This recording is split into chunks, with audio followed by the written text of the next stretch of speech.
Hi, I'm Dr. Oates from Academy Face and Body. Sorry that I can't be with you this evening to do this demonstration. I am also on the Curriculum Advisory Board for AACDS and Niche Education.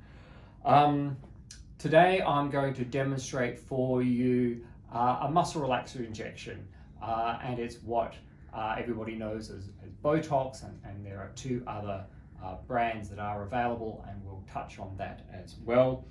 This is the kind of thing that you will be going through in great detail in the Graduate Diploma of Cosmetic Nursing and Injectables. Bronwyn has volunteered to be our willing subject for today. You'll notice that she's got some numbing cream on, EMLA. It's been on there for all of 2 minutes, so it hasn't really had time to work, but well, we try and make things nice if you can. And in fact, when I first started demonstrating and lecturing on doing the injectables, especially for muscle relaxers, I think you don't need numbing cream. Until I had it myself with numbing cream, and I've never had it without numbing cream again. So yeah, it does make a difference. But a lot of my patients, when they're having it, they don't. Okay, Bronwyn, just resting your head back there. Perhaps turn a little bit this way for the camera. Lift your eyebrows up high for me. So when she lifts the eyebrows up, it's the frontalis muscle that is lifting the eyebrows. And you can relax again. Yeah. Because the action of the muscle is vertically upward, we get horizontal lines. And that's a basic sort of principle that the folds that are created are perpendicular to the line of action of the muscle. And so if we get it to frown, Bronwyn, that pulls the muscles together and you can get vertical creases. Big smile, scrunch your eyes up. So the orbicularis oculi is a spherical sphincter muscle around the eye. It scrunches the eye in, and so the lines actually then radiate out around. Now, a really important thing for your patients to understand, and for you to understand, is that the muscle relaxers are exactly that. We're injecting it into the muscle to relax. So I often tell people how there are different reasons why you look older today than when you were 21. And I grab them by the arm, I show the back of their arm, and I say, well, the reason this looks old is the sun damage, and that's why it looks different to the skin under here, which looks nice. And it's dry, it's got pigmentation, and it creases. And if we want to fix the skin, we need to do a skin treatment. That can be a cream, a peel, IPL, radiofrequency, laser. And there are little treatments that give you little responses, and there are big treatments that give you a big response. In fact, that goes the same for pretty much all of the treatments. The second thing is, if you fold skin, it'll crease. If you never fold skin, it never creases. It's like having a new pair of shoes. Once you start walking in them and you start bending them, that crease will always be there. That's where your muscle relaxers come in. It's the prevention of that folding of the skin. I started having muscle relaxers 20 years ago when I was 30. And by doing that regularly, in fact, I could do it a little bit more now, it stops the creases from forming in the skin. When somebody comes to me when they're 75 and they've got a face full of creases, it's too late. Botox isn't a viable option for you anymore. Third thing is gravity. Gravity drags everything down, and that's what we treat with surgery. That's why all the surgeries are lifts. So we've got brow lifts and eye lift and face lift and neck lift. It's all about lifting things up against gravity and fixing it there. And then the fourth thing is volume. You get to a certain age, you start accumulating volume where you don't want it, and you lose it where you need it. And that's why we're sucking fat out, we're injecting fillers in. So when people come in and complaining about their appearance, it's very important to have an understanding of these concepts, be able to diagnose what the problem is that the patient is complaining about, and then apply the correct solution. So in this case, what we're wanting to do is soften some of these dynamic lines.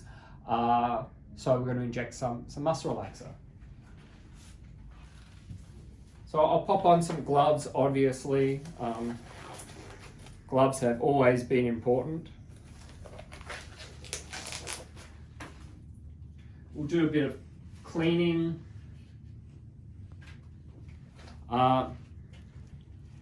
Getting the makeup off is important.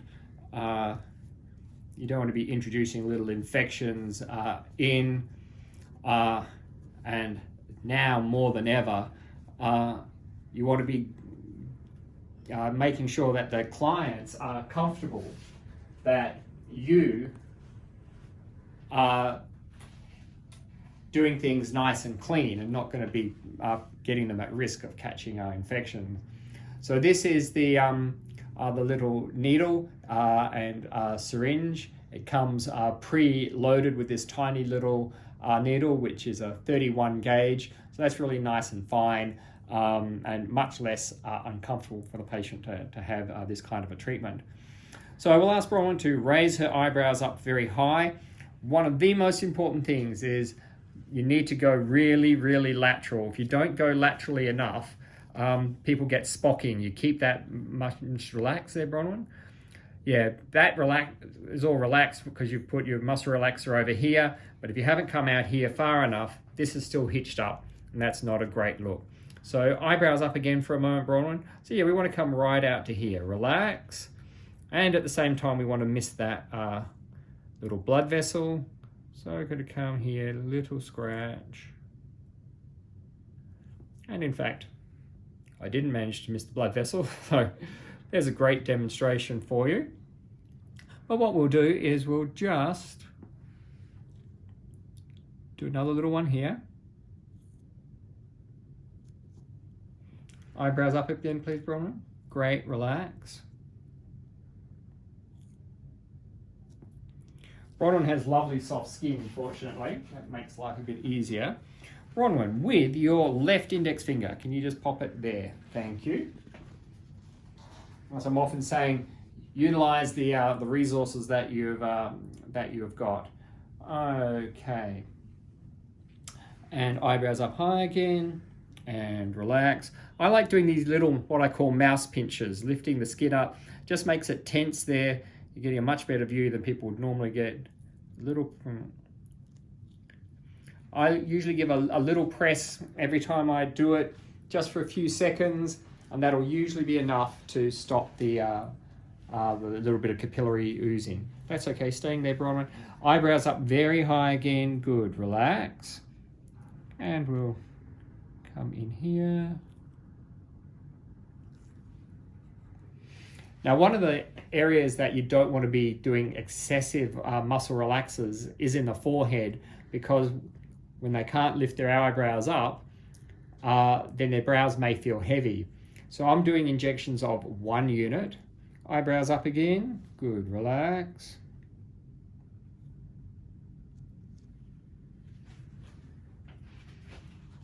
And again, relax.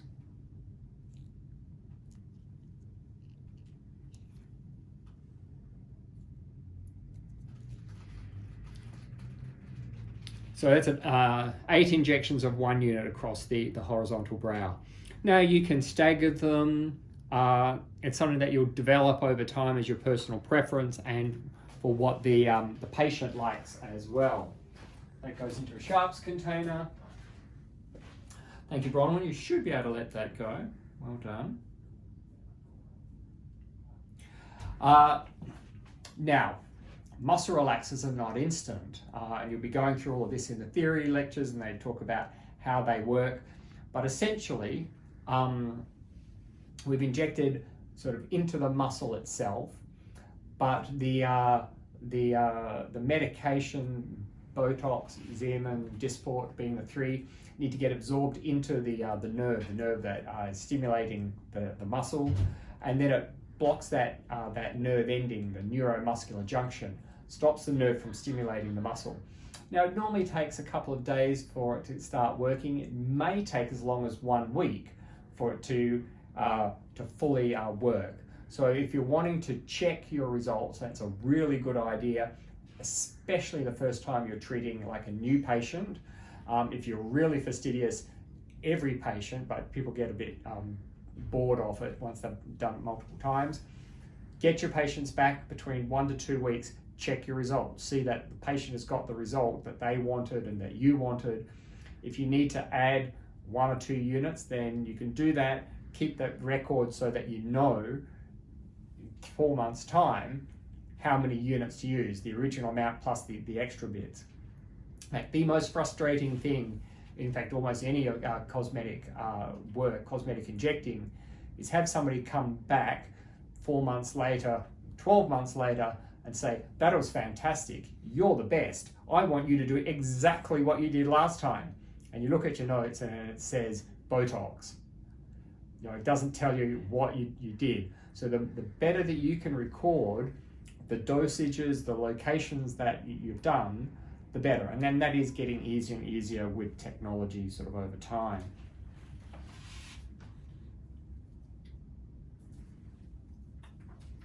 Okay, there are multiple ways to hold the needle. It doesn't matter what, so long as you've got like full control over it. I sometimes will do it like this. Big frown again, and relax. So this goes into a muscle called the procerus. It's right between the eyebrows.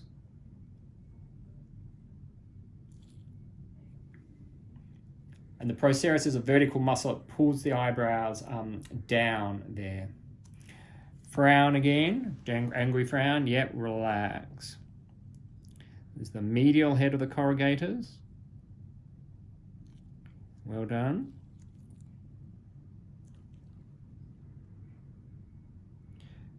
Now that one, you might have seen Bronwyn blink, even though she's trying to be super brave. That one is right over the top of the supraorbital nerve, the sensory nerve that comes out just there. Patients always find that more sensitive, even though the skin is numb. Injecting in deep is still uncomfortable.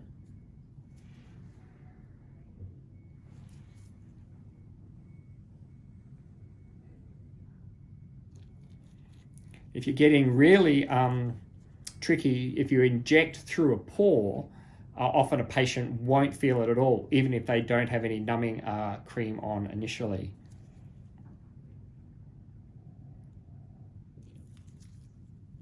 So with those injections, I've done 4 in the midline, 4 medial, and then 2. And in fact, depending on the person, I'll often do 2 more, bit further lateral either side. And so that adds up to 20 units for the glabella and 20 units of Botox or Xeomin. Fortunately, they are equivalent in potency, is usually enough to do the job. Okay, Bronwyn, with your right index finger, can you just gently hold there? That's great. So again, big frown again. Here's what's working already. Some people are really good at recruiting muscle from way out here to create a bit of a frown. So coming out here with 2 units is often very useful because otherwise people come back and say, oh, well, you didn't get it, or Botox didn't work. And you can take your hand down.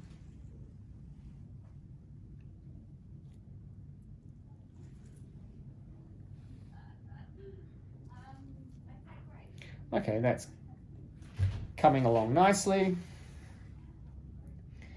So everybody's familiar with the brand of Botox, and they were the original to have a muscle relaxer, and it's what everybody comes in and asks for.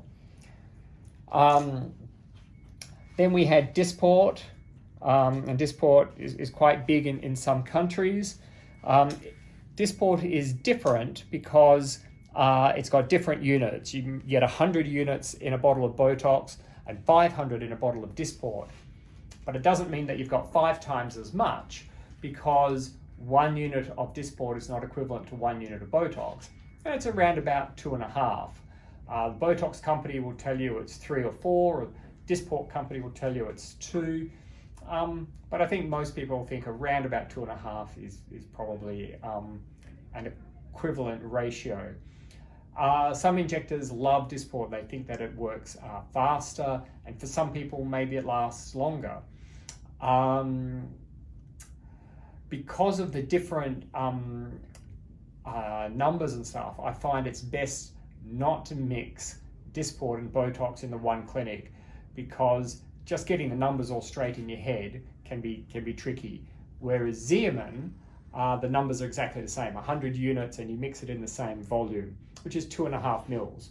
And when you mix 2.5 mils into a bottle of Xeomin or Botox, then for every 0.1 of a mil, you've got 4 units. And so the numbers are fairly easy.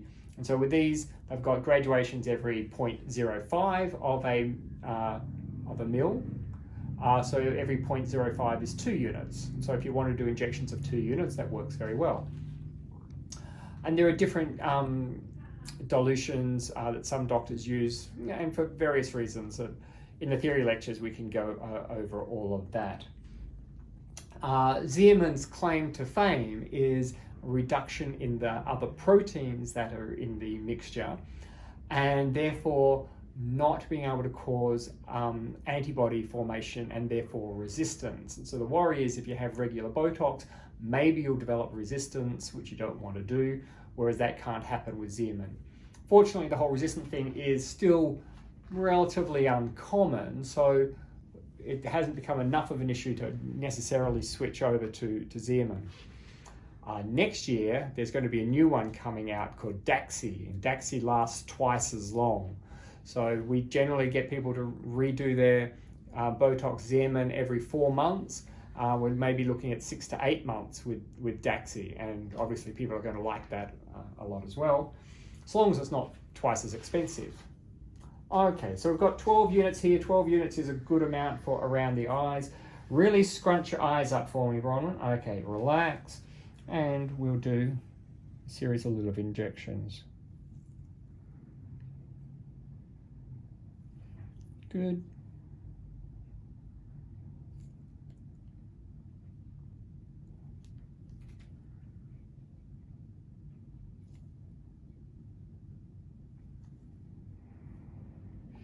Holding the skin tight means the needle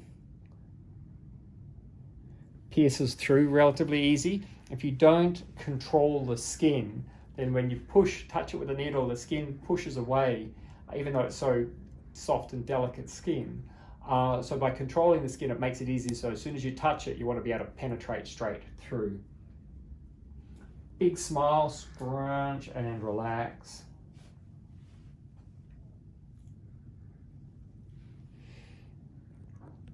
So we're not wanting to spread the Botox around when we put a little bit of pressure on, but you just want to try and prevent any bruising.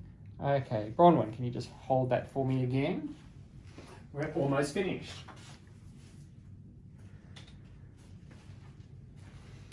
Turning this way. Scrunch your eyes down and relax. So as people scrunch this out, it'll often pull the eyebrow down a little bit. So by putting some around this area, you can elevate the brow up a little bit, and sometimes you'll chase it a little bit more to create a little bit more brow elevation.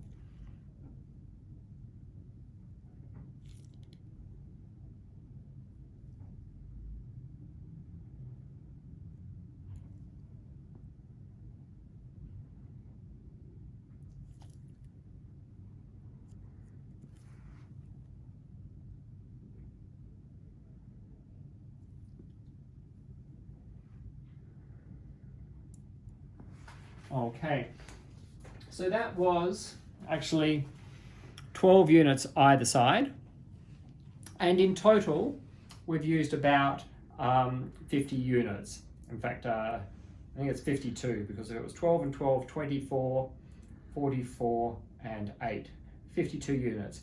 And that's a pretty common dose if you're going to be treating all 3 areas of the upper face, and that's how it's done.